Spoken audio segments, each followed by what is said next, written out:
Hello everyone, I'm Agnes Simangunsong from Indonesian Catholic Students Association or PMKRI Indonesia.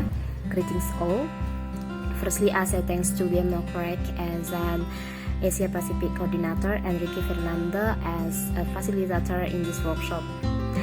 I'm delighted to be participating in the Sustainable Development Goals 16 workshop. This is a very good learning chain, especially to all students in Asia Pacific.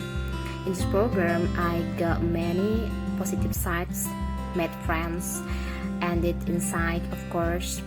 Although during the program process, many obstacles were faced. However, it's possible for each member to participate and discuss with each other.